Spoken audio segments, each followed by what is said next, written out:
two identical blocks stick together after collision and oscillate on a spring. Find the amplitude of the resulting simple harmonic motion. Alright, so we have two blocks. So let's say here we have block 1. So block 1 had initial velocity v1 and has mass m1.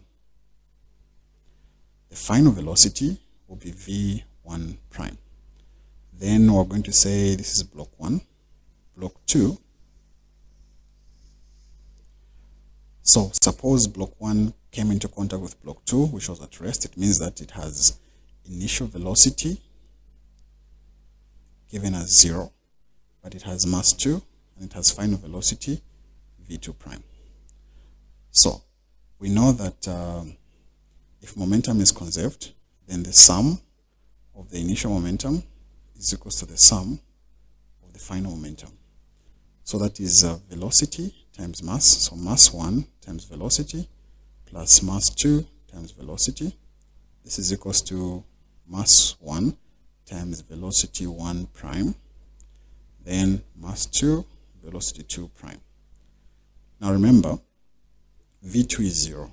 So this expression only becomes m1 v1 is equals to m1 v1 prime plus m2 v2 prime. Now, since they stick together after collision, it means that their final velocities are the same. So we can say the final velocities, which is v1 prime, is the same as v2 prime, which is just the same as v.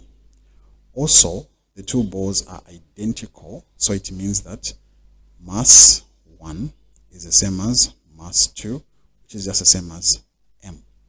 So I'll just replace the masses with just m, like this. So m, then I have the initial velocity there for the first object. So this is equals to, where there's m there again, I'll just say m. Where there's v1 prime, it's just v. Now this one is v, I'll call it v prime. So v prime plus, again, m times v prime.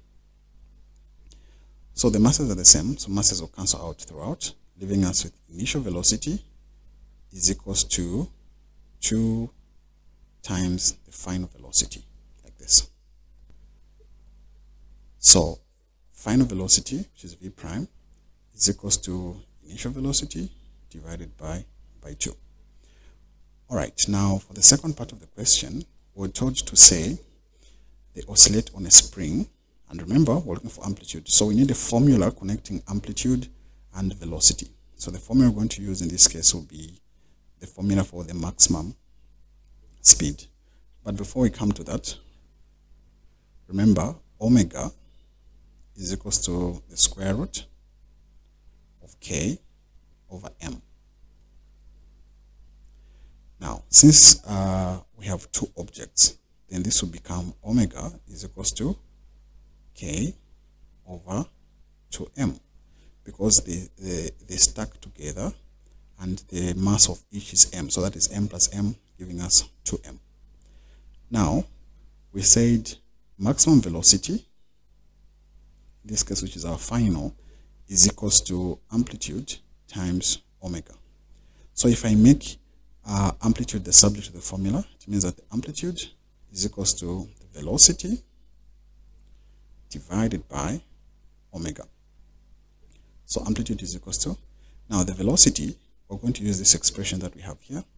So velocity, I'll replace that with v over 2, where v is the initial velocity, divided by, now remember we have omega here, so divided by omega, which is the square root of k over 2m, like this. So let's just clear this. So if I reciprocate what we have,